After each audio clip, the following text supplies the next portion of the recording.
So this video was suggested by many, and today we're going to go through the 2018 pretty much congressional and gubernatorial elections if the abolition of ICE actually went through. So this would be a move that would, of course, be backed by the Democratic Party. Not saying that they do back it. There are some Democrats who are calling for it, but really not that many notable top figures. The rest of them have all acknowledged that there are other steps that could be taken. And again, I'm not saying that this is going to happen because the abolition of ICE is probably not possible. But again, it's always fun to speculate, as you can do in a lot of these predictions.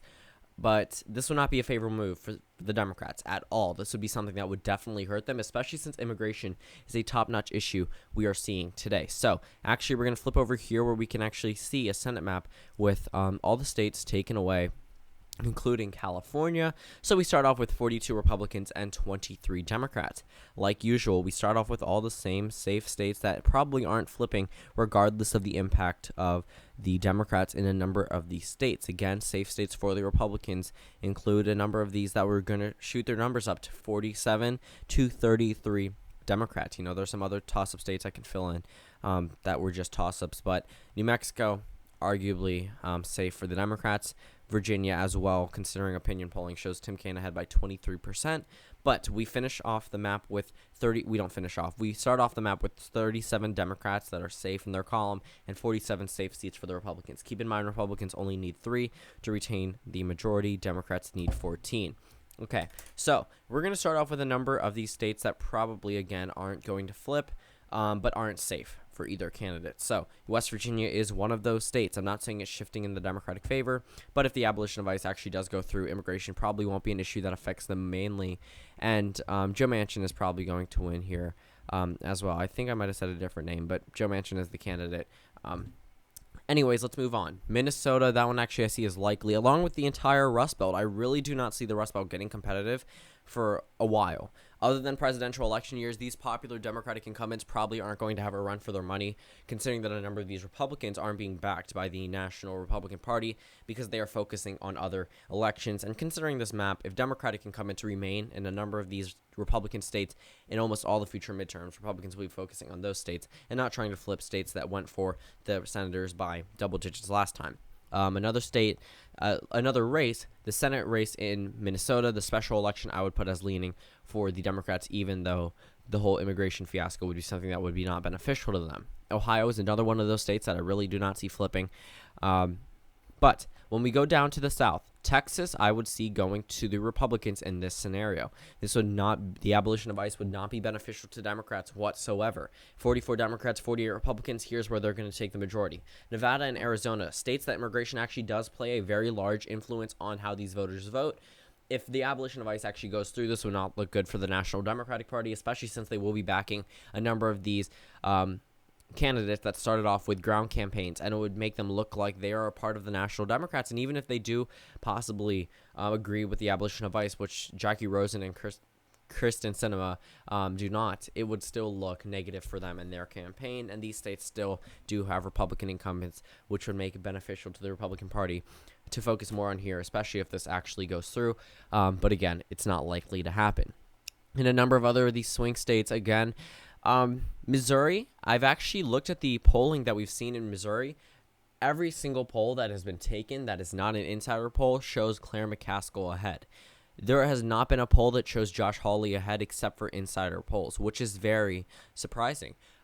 I thought Josh Hawley actually was leading in a number of these polls, and originally, if you take in insider polls, you could eventually average if you take the ones from months ago, but all the recent ones really show Claire McCaskill ahead, which is pretty surprising. Austin Peterson isn't doing too well either in opinion polling. His only poll that actually shows him against Claire McCaskill and winning is one that he took by himself, which showed that the majority of African Americans, Hispanics, and a number of other minority groups voted for him over Claire McCaskill more than the white population, which does not make sense. But anyways, I made a video on that called The Problem with Opinion Polling today, and it was all about partisan tactics used to boost up candidates using these polls, but that's not today's video. So we have 50 Republicans, meaning they retain the majority, but we have 45 Democratic seats. Another seat I don't see flipping if this thing occurs, Montana, I see remaining in the Democratic column just because of the candidates themselves. But North Dakota's already gotten extremely close. Heidi Heitkamp's not too popular. Indiana, Mike Braun is actually making pretty good moves in that state in terms of winning his election. Tennessee, Marsha Blackburn has been capitalizing on that a lot. Yes, it's not a real issue, but President Trump would also definitely boost her numbers up there. Essentially by just bashing Phil Bredesen and then getting his voters out to vote in the midterms. Florida, another state that actually has issues with, not necessarily issues, but immigration is an issue in that state. That sounds weird, but you guys get the point that I'm trying to make. Florida probably would narrowly shift in the favor of the Republicans, which it already is kind of going to Rick Scott. Until new opinion polling comes out, right now the logical explanation would be Florida would go to the Republicans, and this would not be beneficial to the Democrats, meaning the state would probably still go to the Republicans. So we finish off the Senate map at 46 Democrats, 54 Republicans. Again, this is not a likely scenario. It's all speculation. Now let's go to the governor's map. So pretty much I left in all the safe states because this video has to go through pretty fast. But when we go to a number of these states, again, some that probably aren't going to flip. Minnesota's probably going to narrowly land in the Democratic column. Colorado, New Mexico included. Nevada opinion polling probably shows that in the favor, but we'll go back to that one. Pennsylvania still in the Democratic column. I actually see that one as likely, not leaning in this scenario. But Wisconsin, I still see leaning red for a third term for Scott Walker. Michigan immigration is not a top issue here. I mean, the unpopular incumbent Republican governor isn't doing too well, and the candidates aren't that good. On the Republican side, Michigan will probably still be a Democratic state. Same thing in Illinois. I see that one narrowly going to the Democrats in this scenario. It's weird because the Senate map, you have to, in the presidential election map, you have to click through multiple times, but Illinois goes to the Democrats. Iowa would still probably remain likely in the Republican column. Same thing with Kansas. Maryland, immigration probably doesn't affect us that much, but right now I see Larry Hogan winning because there's no opinion polling that shows Ben Jealous at over 40% in our state.